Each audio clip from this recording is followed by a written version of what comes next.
Bismillahirrahmanirrahim. Assalamualaikum warahmatullahi wabarakatuh. Alhamdulillahirrabbilalamin. Wassalatu wassalamu ala asyrafil anbiya'i wal mursalin wa ala alihi wa sahbihi ajma'in. Amma ba'd. Alhamdulillah. Perkenalkan, kami dari kelompok 12 mata kuliah Sejarah Pendidikan Islam, Prodi Pendidikan Agama Islam, Fakultas Tarbiyah, Kampus IAIN Bone. Saya sendiri atas nama Ahmad Rusyaid dan teman kelompok saya atas nama Nurul Anisa. Dan di mana kami akan membahas mengenai sejarah pendidikan Islam di Sulawesi Selatan atau pendidikan Islam di Sulawesi Selatan, yang di mana untuk penjelasan pertama yaitu yang akan dijelaskan oleh saya sendiri, di mana saya akan menjelaskan sejarah pendidikan Islam di Sulawesi Selatan. Sebelum nanti teman saya akan melanjutkan penjelasan ke materi yang lain ataupun lanjutan materi dari penjelasan saya. Nah, yang pertama kita akan membahas tentang sejarah pendidikan Islam di Sulawesi Selatan, di mana Sulawesi Selatan sebagai daerah maritim sangat memungkinkan masuknya Islam bersamaan dengan masuknya Islam di daerah-daerah pesisir yang lainnya. Mengingat letak geografis Sulawesi Selatan termasuk jalur perdagangan. Kemudian secara resmi Islam dianut oleh masyarakat Sulawesi Selatan itu tidak terlepas dari dialog antara Datuk Sulaiman bersama kawan-kawannya atau Tio Datu atau Tiga Datu dengan Raja Luwu Patiarase. Nah, Patiarase bersama dengan pejabat kerajaan lainnya dan pemuka adat menyatakan memeluk agama Islam di Luwu. Agama Islam menjadi agama kerajaan itu pada tahun 1603. Nah, kemudian target Islamisasi kemudian adalah kerajaan Goa. Nah, di mana pada di sini Tiga Datu menyebar, yang di mana Datu Ribandan dan Datu Ritiro menuju Goa. Dalam perjalanannya beberapa kerajaan kecil yang disinggahi antara lain Kerajaan Selayar, Kerajaan Gatarang kemudian menyatakan masuk Islam, dan Islam dijadikan agama kerajaan di tahun yang sama yaitu tahun 1603 Masehi. Kemudian Datuk Ritiro singgah di kerajaan Tio Bulukumba. Raja Tiro kemudian Datuk Ritiro singgah di kerajaan Tiro Bulukumba. Nah, di mana Raja Tiro satu Launro Daim biasa menyatakan memeluk agama Islam, dan agama Islam dijadikan agama kerajaan pada tahun 1604 Masehi. Kemudian mereka pun menyempatkan diri untuk mampir di kerajaan Bantaeng, namun Raja Bantaeng tak sempat memeluk agama Islam. Kerajaan Bantaeng kemudian memeluk agama Islam setelah Goa menyatakan diri memeluk agama Islam. Kemudian Raja Goa I mengarangi Daeng Mandrabia menyatakan memeluk agama Islam dan Islam sebagai agama kerajaan pada tahun 1604 Masehi. Kemudian ia bergelar Sultan Alauddin. Kemudian Raja Goa menyatakan diri untuk menyebarkan agama Islam ke seluruh Sulawesi Selatan. Raja kemudian mengirim surat ajakan itu kepada 20 kerajaan yang terletak di Sulawesi Selatan saat itu. Beberapa kerajaan menolak ajakan tersebut, terutama kerajaan-kerajaan Bugis. Mereka ragu terhadap niat baik Raja Goa dengan alasan bahwa mereka merupakan kerajaan-kerajaan sasaran ekspansif oleh kerajaan Goa sebelumnya. Kemudian kerajaan tersebut adalah yang tergabung dalam Telu Boco yaitu Bone Sopin dan Wajo. Nah, dari sejarah inilah kita sering mengenal dengan istilah musuh seleng, di mana sebenarnya di sini istilah musuh seleng ini adalah musuh para Islam, artinya orang-orang Islam yang memusuhi orang-orang selain Islam. Kemudian di sini perang ataupun musuh ini tersebut oleh orang Bugis disebut tadi musuh seleng. Kemudian kerajaan Goa berhasil menaklukkan satu persatu kerajaan tersebut. Berturut-turut kerajaan takluk dan menyatakan diri memeluk agama Islam adalah kerajaan-kerajaan Ajatapareng, kemudian Sopeng dan Wajo.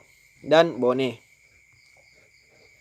Kemudian Islamisasi di Sulawesi Selatan yang berlangsung sekitar abad ke-16 Masehi telah membawa perubahan sosial terhadap masyarakat setempat. Kemudian setidaknya perubahan itu berlangsung melalui beralihnya agama masyarakat dari agama yang sebelumnya bersifat Hindu-Buddha ke agama baru yaitu Islam. Kemudian ribuan pulau yang ada di Indonesia sejak lama telah menjalin hubungan dari pulau ke pulau, baik atas motivasi ekonomi maupun motivasi politik dan kepentingan kerajaan. Hubungan ini pula yang mengantar dakwah menembus dan merambas Celebes atau Sulawesi. Kemudian menurut catatan Kompeni Dagang Portugis yang datang pada tahun 1540,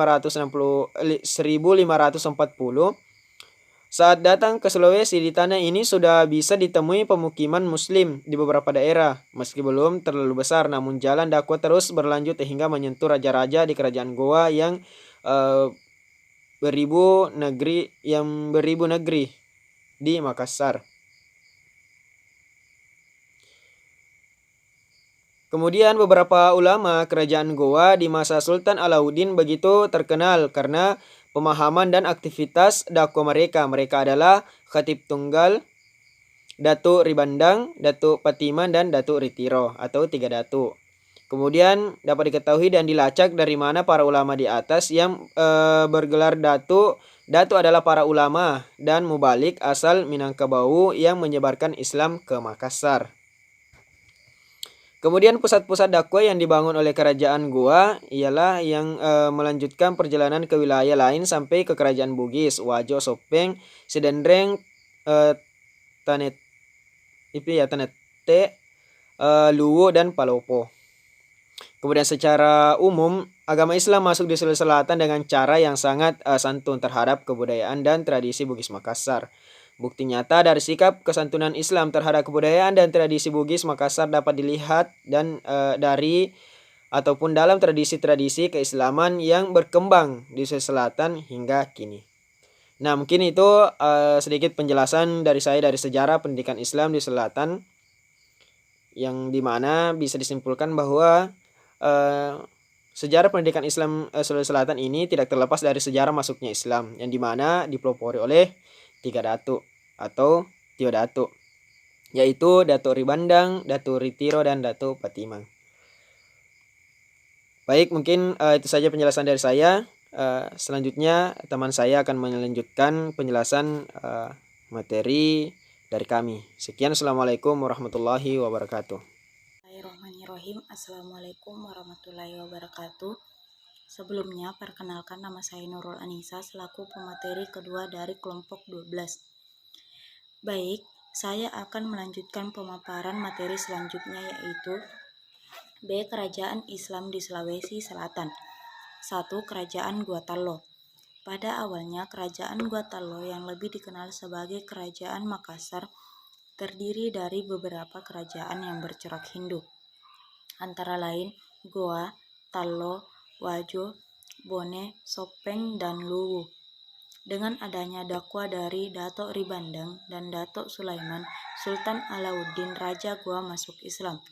Setelah Raja memeluk Islam, rakyat pun segera ikut memeluk agama Islam. Kerajaan Goa dan Tallo kemudian menjadi satu dan lebih dikenal dengan nama Kerajaan Makassar. Dengan pemerintahannya yang dikenal adalah Sultan Hasanuddin, ia berhasil memperluas pengaruh Kerajaan Makassar sampai ke Matos, Bulukumba, Mondar, Sulawesi Utara, Luwu, Butan, Selayar, Sumbawa, dan Lombok. 2. Kerajaan Bone. Kesultanan Bone atau sering pula dikenal dengan Akarungeng Ribone merupakan kesultanan yang terletak di Sulawesi bagian barat daya atau tepatnya di daerah Provinsi Sulawesi Selatan, menguasai area sekitar 2.600 km persegi. Terbentuknya kerajaan Bone dimulai dengan kedatangan Tomanurung Rimatajam Mata Selimpoe yang mempersatukan komunitas yang dipimpin oleh Matoa. Perluasan perluasan kerajaan Bone ke utara bertemu dengan kerajaan Luwu yang berkedudukan di Cenrana muara Sungai Walenai. Terjadi perang di antara keduanya. Arumpone Latandisuke dengan Datuk Luwu Dewa Raja, yang berakhir dengan kemenangan yang diraih oleh Bone dan perjanjian damai Polo Walelai Riunyi. Dinamika politik militer di era itu kemudian ditanggapi dengan usulan penasehat kerajaan yaitu Kajau Lalidong pada Arumpone Latandri Rawe Bongkange, yaitu dengan membangun koalisi dengan tetangganya yaitu Wajo dan Sopeng. Koalisi itu disebut dengan perjanjian Telu Pocoy. 3. Kerajaan Wajo. Kerajaan Wajo adalah sebuah kerajaan yang didirikan sekitar tahun 1399 di wilayah yang menjadi Kabupaten Wajo saat ini di Sulawesi Selatan. Penguasanya disebut Raja Wajo. Wajo adalah kelanjutan dari kerajaan sebelumnya yaitu Cinotabi. Ada tradisi lisan yakni Pau Rikadong dianggap sebuah kisah dari terbentuknya Wajo, yaitu putri dari Luwu Tadampali yang mengidap sakit kulit kemudian diasingkan dan terdampar di Tosora.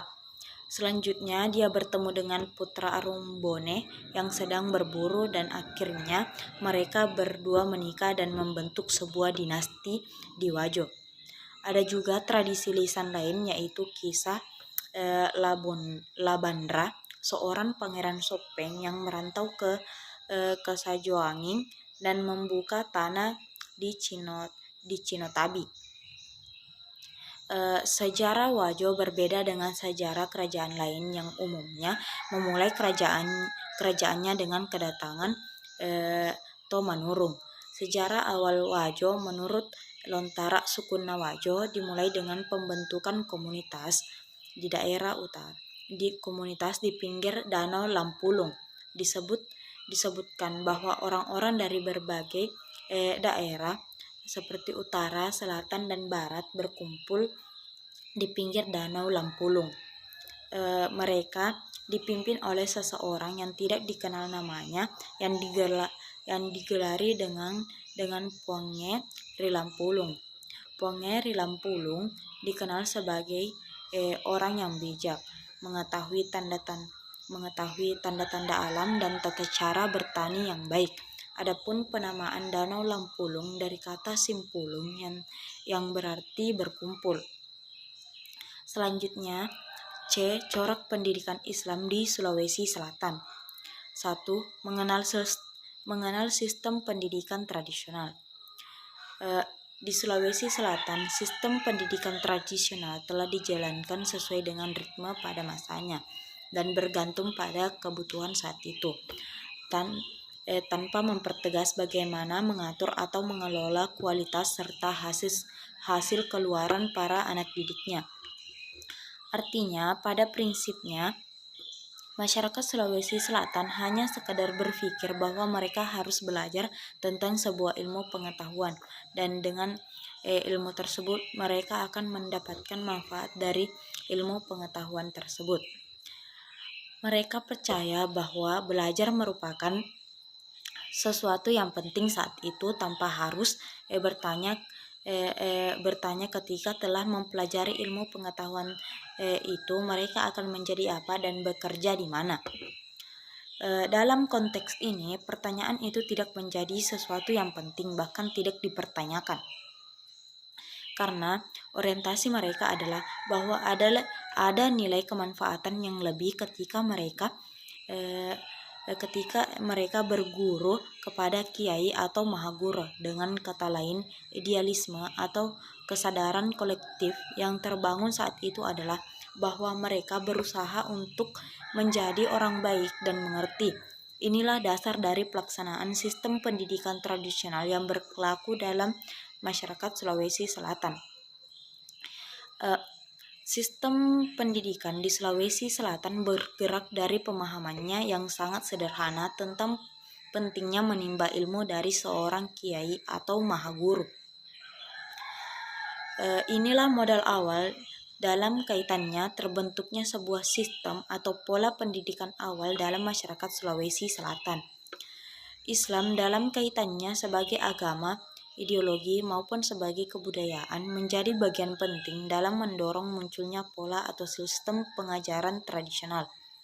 Tingkat pemahaman awal masyarakat tentang Islam pada prosesnya diartikulasikan dalam tingkatan yang sangat praktis, yakni disandingkan dengan pengetahuan lokalitas atau baca tradisi para Islam red, sehingga menjadi sebuah pengetahuan baru, pola sinkretisme red.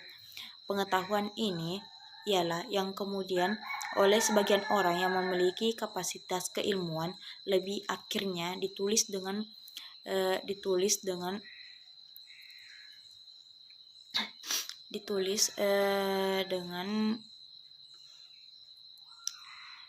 dengan menggunakan aksara lokalitas mereka sendiri yang kemudian oleh masyarakat Sulawesi Selatan disebut sebagai Lontera.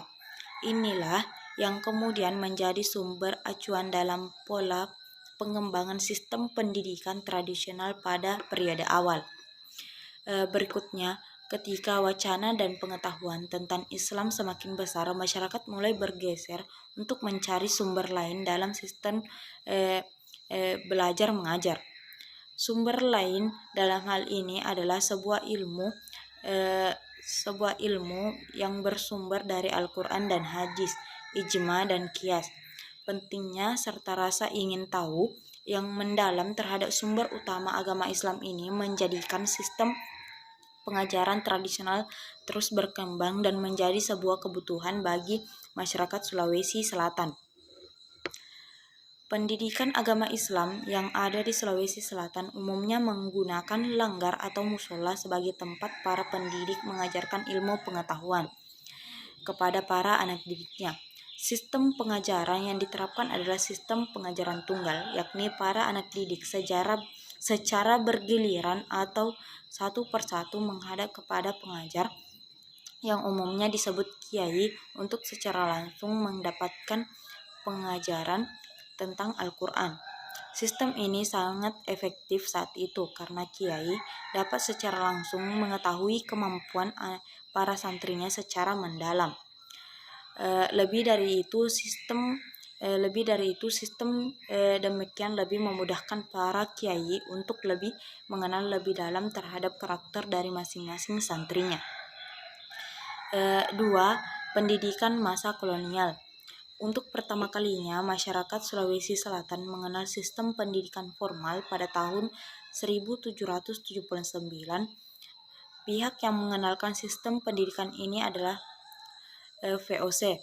VOC mendirikan sekolah yang terletak di kota Makassar dengan jumlah murid 50 orang.